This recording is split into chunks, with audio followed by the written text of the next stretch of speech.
तो चलिए सीधे चलते हैं भविष्य के एक ऐसे काल्पनिक सिनारियो में, एक ऐसी दुनिया जो एक बहुत बड़े एक भयानक युद्ध के बिल्कुल मुहाने पर खड़ी है।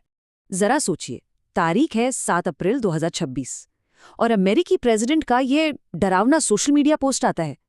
इसके बाद तो जैसे पूरी दुनिया की सांसें ही थम गई। डेडलाइन खत्म होने में कुछ ही घंटे बचे थे और सबके मन में बस एक ही सवाल था, क्या ये किसी न्यूक्लियर हमले का इशारा है? लेकिन फिर डेडलाइन खत्म होने से ठीक 90 मिनट पहले कुछ ऐसा हुआ जिसकी किसी को भी उम्मीद नहीं थी। एक युद्ध विराम। अमेरिका और ईरान के बीच 2 हफ्तों की सीज फायर का ऐलान हो गया। अब इसने कुछ बहुत बड़े सवाल खड़े कर दिए कि आखिर दुनिया इस खतरनाक मोड़ तक पहुंची कैसे, और बिल्कुल आखिरी लम्हों में ऐसा क्या हुआ कि दोनों देश पीछे हट गए।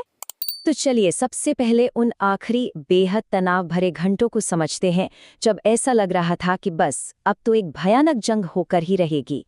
आप देखिए, ये जो खतरा था ना, ये कोई रातों रात नहीं खड़ा हो गया। असल में ये अमेरिका की तरफ से दी गई कई डेडलाइनों का नतीजा था।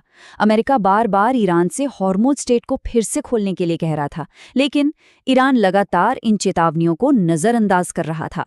और ये जो अल्टीमेटम था वो कोई मामूली धमकी नहीं थी, ये वाकई बहुत संगीन था। इसमें साफ साफ कहा गया कि पावर प्लांट्स और पुलों जैसे सिविलियन ठिकानों को भी नहीं बख्शा जाएगा। और तो और ईरानियों के लिए जानवर जैसे शब्दों का इस्तेमाल किया गया। जाहिर है इस भाषा ने पूरी दुनिया में वॉर क्राइम्स को लेकर एक बड़ी चिंता पैदा कर दी थी। तो सवाल ये है कि ये टकराव इतना बढ़ा कैसे? आइए अब उन 50 दिनों की कहानी देखते हैं जो वाकई बहुत क्रूर थे। इस टकराव की जो इंसानी कीमत थी वो बहुत बहुत बड़ी थी। ये जो 7,000 का आंकड़ा है ना, ये सिर्फ एक नंबर नहीं है। ये 7,000 से ज़्यादा तबाह हुए परिवारों की कहानी है जिनकी दुनिया हमेशा हमेशा के लिए उजड़ गई। तो इन 50 दिनों में सबसे ज्यादा नुकसान किसे हुआ, ये आंकड़े खुद बताते हैं। सबसे ज्यादा जाने गई ईरान और लेबनान में 7,000 से ज्यादा मौतें। ये दिखाता है कि जमीन पर जो लड़ाई चल रही थी वो कितनी भयानक थी, खासकर इन दोनों देशों के लिए। और फिर ये संघर्ष एक और भी ज्यादा खतरनाक मोड़ पर आ गया। वो तब हुआ जब अमेरिकी और इजरायली फोर्सेस ने ईरान के न्यूक्लियर साइट्स के पास हमले करने शुरू कर दिए। सोचिए, इससे एक बहुत बड़े न्यूक्लियर हादसे का खतरा बन गया था। और दिलचस्प बात यह है कि इस खतरे के बारे में पहले से पता था। ऐसा नहीं था कि किसी को अंदाजा नहीं था। 2025 में ही कतर के प्रधानमंत्री ने ये चेतावनी दी थी कि अगर ईरान के न्यूक्लियर प्लांट को जरा भी नुकसान पहुंचा तो खाड़ी देशों में चेर्नोबिल जैसी तबाही मच जाएगी। लेकिन कहानी में अभी एक और बड़ा ट्विस्ट बाकी था। एक ऐसी घटना हुई जिसने जंग को लेकर जो भी ऑफिशियल बातें कही जा रही थीं, उन्हें पूरी तरह से पलट कर रख दिया। देखिए, एक तरफ तो ट्रंप एडमिनिस्ट्रेशन बड़े बड़े दावे कर रहा था, कह रहा था कि ईरान के आसमान पर हमारा पूरी तरह से कब्जा है, और दूसरी तरफ हकीकत कुछ और ही थी। 3 अप्रैल को ईरान ने अमेरिका का एक एडवांस्ड F-15 फाइटर जेट मार गिराया, और बस इसी एक घटना ने एक बहुत ही ड्रामेटिक रेस्क्यू मिशन की शुरुआत कर दी। अब उस अमेरिकी पायलट की कहानी सुनिए। प्लेन से निकलने के बाद जो हुआ वो किसी फिल्म की स्क्रिप्ट जैसा था। वो दुश्मन के इलाके में 24 घंटे से भी ज्यादा अकेला था। अपनी जान बचाने के लिए वो 7,000 फीट की ऊंचाई पर चढ़ा, सिर्फ इसलिए ताकि वहां से एक कोडेड सिग्नल भेज सके। अब ये मिशन सिर्फ एक पायलट को बचाने का नहीं था, ये समय के खिलाफ एक दौड़ बन चुका था। एक बहुत बड़ी पॉलिटिकल बेइज्जती से बचने के लिए अमेरिका ने अपनी सबसे best special forces, delta force और नेवी सील टीम 6 को दुश्मन के इलाके में काफी अंदर भेज दिया।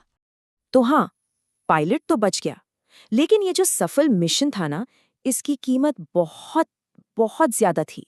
एक F-15, एक A-10 वॉर्थॉग और कई दूसरे हेलीकॉप्टर और प्लेन या तो पूरी तरह तबाह हो गए या बुरी तरह डैमेज हो गए। अब जो हवाई कब्जे के दावे किए जा रहे थे, उनकी इससे बड़ी हकीकत और क्या हो सकती थी? तो इसके बाद क्या हुआ? चलिए अब उस डिप्लोमैटिक उथल-पुथल को देखते हैं जो इसके बाद शुरू हुई, और ये भी देखेंगे कि कैसे शांति कायम करने की कोशिशें भी जंग जितनी ही मुश्किल और कंफ्यूजिंग थी। और यहाँ एक बहुत ही सरप्राइजिंग प्लेयर की एंट्री होती है, पाकिस्तान। ऑपरेशन सिंदूर नाम का एक सीक्रेट डिप्लोमैटिक चैनल, जिसके जरिए पाकिस्तान ने दोनों देशों को इस तबाही के मुहाने से पीछे खींचने में एक अहम भूमिका निभाई। लेकिन शांति की उम्मीद ज्यादा देर टिकी नहीं।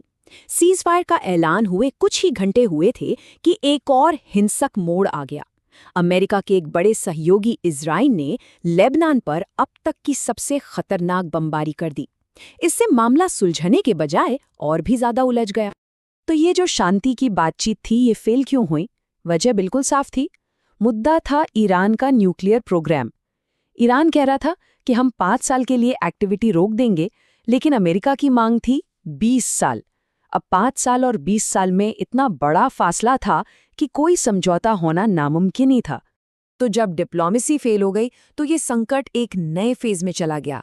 एक ऐसा फेज जहां अनसुलझे मसले पूरे रीजन पर असर डाल रहे थे।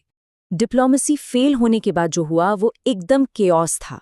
मतलब ईरान एक दिन हॉर्मुज़ स्ट्रेट खोलता तो अगले दिन उसे बंद करके जहाज़ों पर फायरिंग शुरू कर देता। इसके जवाब में अमेरिका ने भी कड़ा कदम उठाया और ईरान के सभी बंदरगाहों की पूरी तरह से नेवल ब्लॉकेड कर दी, यहाँ तक कि चीन जैसे सहयोगियों की भी परवाह नहीं की। और इस केओस का असर सिर्फ इन दोनों देशों तक ही सीमित नहीं रहा। इसका सीधा असर न्यूट्रल देशों पर भी पड़ा। जब ईरानी फोर्सेज ने भारतीय जहाज़ों पर गोलियां चलाईं तो भारत भी न चाहते हुए इस टकराव का हिस्सा बन गया। तो कुल मिलाकर सिचुएशन ये थी कि लड़ाई पर भले ही एक टेम्पररी रोक लग गई थी, लेकिन जो असल मुद्दे थे वो वैसे के वैसे ही थे। अमेरिका ईरान सीज़फायर खत्म होने को था, इजराइल लेबनान का जो समझौता था वो भी कच्चा था, और ऊपर से इजराइल का एक नया कानून तनाव को और भी ज्यादा बढ़ा रहा था। मतलब शांति की कोई गारंटी नहीं थी। तो इस पूरे विश्लेषण के आखिर में एक सवाल बचता है जो इस काल्पनिक शांति की नाजुक हालत पर हमें सोचने पर मजबूर करता है। डेडलाइन बिल्कुल करीब आ रही है, तो क्या ये एक असली युद्ध विराम है या फिर एक बड़े तूफान से पहले की खामोशी?